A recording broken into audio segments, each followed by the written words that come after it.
6년간의 추적, 조카는 페이스북에서 이모의 살인범과 연인이 되었다. 사랑하는 이모가 강간 살해당한 후 레안 서지스는 온라인 탐정이 되기로 결심했다. 그녀는 페이스북에서 범인에게 메시지를 보내도록 유인해 경찰이 그의 거주지를 찾아내도록 이끌었다. 2014년 7월 30일 레안 서지슨이 친구와 피자 가게에 있을 때 남아프리카 공화국에서 걸려온 전화를 받았다. 그녀는 12년 전 남아공으로 이주한 이모 크리스틴 로빈슨일 것이라고 생각했다. 하지만 전화기 너머에서는 다른 여성의 목소리가 들려왔다. 레안, 크리스틴이 살해당했어요. 현재 은퇴한 감정평가사로 그레이터 런던 브롬리 출신인 레안에게 그 충격은 11년이 지난 지금도 생생하다. 59세의 이모는 레안이 사는 곳에서 9,600km 이상 떨어져 살았지만 두 사람은 매우 가까운 사이로 정기적으로 전화 통화를 하고 매주 일요일 이메일을 주고받았다. 그러나 이제 크리스티는 50헥타르가 넘는 자신의 사파리 로지에서 강간당하고 살해된 채 발견되었다. 처음에는 농장을 노린 강도 사건으로 여겨졌으나 당국은 26세의 정원사 앤드류 은들로브, 후에 안드레아 인바야로로 개명이 1,400파운드, 약 240만 원과 함께 사라진 것을 발견했다. 명백한 용의자가 있었기에 크리스틴의 가족은 앤드류의 체포와 재판이 신속히 진행될 것이라 믿었지만 시간이 몇 년씩 흐르면서 정의를 실현할 기회는 사라지는 듯 보였다. 하지만 레한만은 범인을 법의 심판대에 세울 수 있다는 믿음을 결코 포기하지 않았다. 레한은 항상 이모 크리스틴을 존경했다. 그녀는 활기차고 야망이 있으며 삶을 최대한 즐길 줄 아는 사람이었다. 초등학교 교사였던 그녀는 독일, 러시아, 중국, 쿠웨이트에서 가르쳤고 세계 여러 곳을 여행했다. 2002년 크리스틴은 40대 후반의 나이에 다니엘 로빈슨을 만나 결혼했다. 부부는 폭력에 대한 우려에도 불구하고 남아공과 보츠와나 국경 근처에 있는 사유지를 매입했다.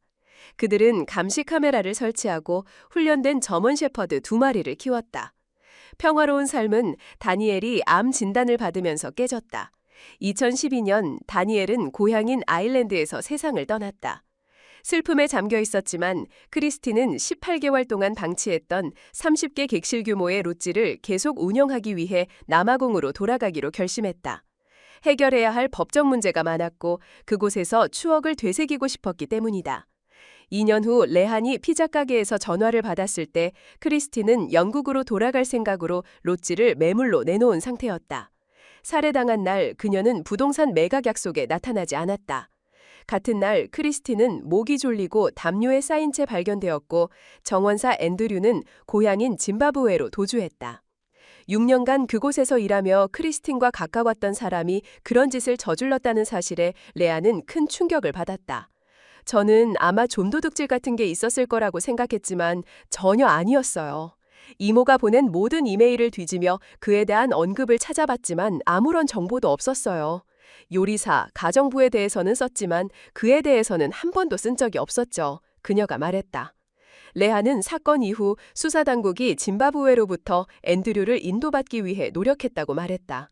서너 차례 범죄인 인도 요청이 있었지만 서류 작업에 항상 어딘가 문제가 있었어요.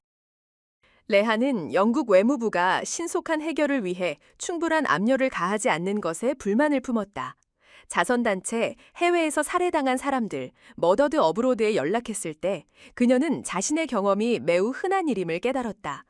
남아공의 비영리 단체로 사법 시스템 개혁, 특히 성폭력 문제에 집중하는 액션 소사이어티조차 침묵했다. 남아공에서는 매일 153건의 강간 사건이 보고되고 8명의 여성이 살해당한다. 범인이 남성이라는 것을 밝혀내도 법률 시스템이 충분히 강력하지 않기 때문에 사건은 흐지부지됩니다. 레한이 말했다. 레한은 중증 천식으로 중환자실에 입원해야 했기 때문에 직접 남아공에 갈 수 없었다. 그녀는 메시지와 이메일을 통해 롯지의 관리자이자 크리스틴의 친구였던 노엘 데니스와 연락을 유지했다. 2015년 노엘을 통해 앤드류를 봤다는 소식을 접하게 되었다. 그는 남아공 요하네스버그에 살고 있었다. 레한은 남아공 당국에 신고했지만 아무 일도 일어나지 않았다. 앤드류의 페이스북 계정은 2014년 도주 이후 비활성화 상태였다. 하지만 2016년 탐정이 된 레하는 그가 3개의 다른 계정을 가지고 있으며 더 최근 사진을 올리고 여러 데이팅 사이트에 댓글을 남기는 것을 발견했다. 당국의 수사가 진척이 없자 분노한 그녀는 직접 문제를 해결하기로 결심했다. 그녀는 가나 출신의 젊은 항공승무원 미시 팔카오라는 가짜 계정을 만들었다. 이름은 그녀의 사냥개 2마리의 이름을 합친 것이었다. 앤드류의 페이스북 친구 몇 명과 친구를 맺은 후 그녀는 그에게 정말 섹시하다, 눈빛이 매력적이다 라며 추파를 던지는 메시지를 보냈다. 앤드류는 미끼를 물었다. 이후 6개월 동안 온라인상의 로맨스가 무르익는 동안 레하는 새로운 정보를 수집하여 남아공 당국에 전달했다.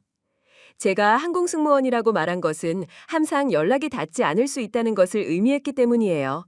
제가 기억하지도 못할 거짓말에 얽매이고 싶지 않아서 조심스럽게 말해야 했어요. 칭찬을 하면 그가 흥미를 가질 거라고 생각했죠. 레한이 앤드류에게 보낸 메시지에 대해 말했다. 레한은 가족에게 희망을 심어주지 않기 위해 자신이 하는 일에 대해 말하지 않았다. 그 시간 동안 레한의 남편 시모는 걱정하면서도 그녀를 지지했다. 본래 수줍음이 많았던 레한은 하지만 무언가가 당신을 움직이게 할 때 당신은 행동해야만 합니다. 라고 말했다. 하지만 그녀가 주저했던 순간도 있었다. 이건 좋지 않다고 생각했기 때문이에요. 제 신체적, 정신적 건강을 관리해야 했어요. 메시지는 주로 심야에 왔죠. 정말 힘들었어요.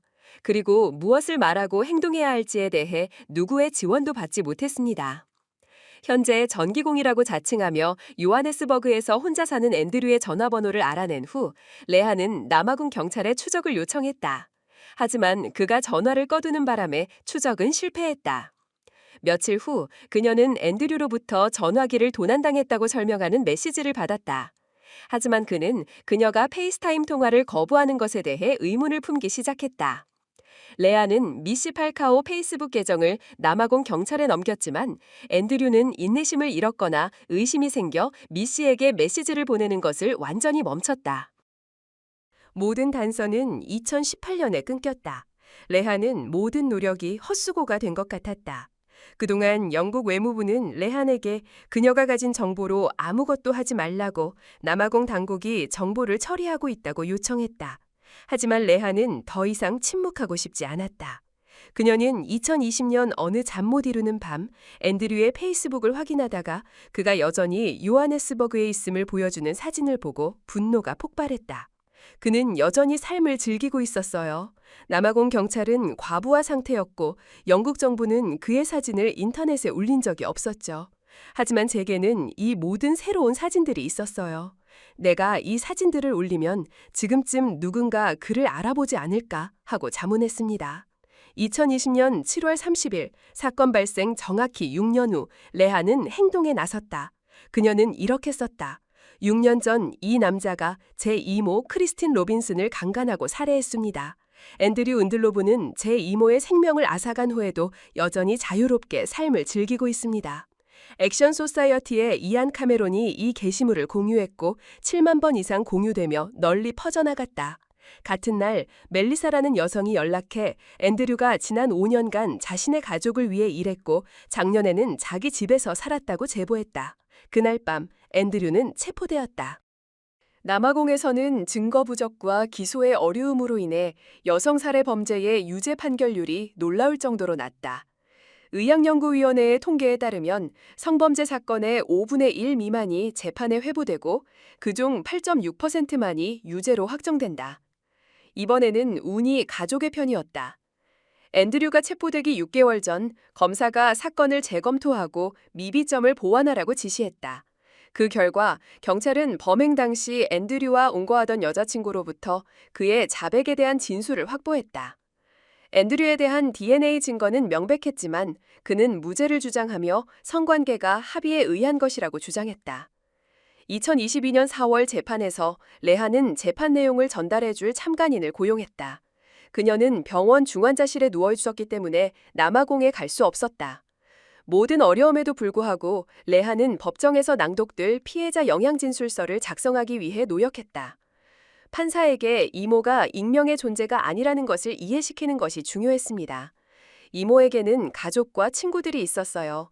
그녀는 증거 서류 속 사진 한 장이 아니라 실존하는 사람이었습니다. 그녀가 말했다. 범행 8년 후 앤드류는 살인 및 강간 혐의로 유죄 판결을 받고 최소 22년의 징역형을 선고받았다. 현재 54세인 레하는 그녀를 움직인 동력이 항상 애정을 나눴던 이모를 위한 정의의 갈망과 더불어 전 세계적으로 여성 살해, 강간, 성폭력에 대한 인식을 높이고자 하는 열망이었다고 말한다.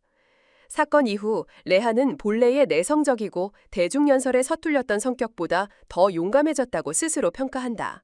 하지만 일단 여성들에게 무슨 일이 일어나고 있는지, 그리고 여성 혐오가 어떻게 계속되는지를 이해하게 되면 무언가 해야 한다는 의무감을 느끼게 됩니다. 그녀가 말했다.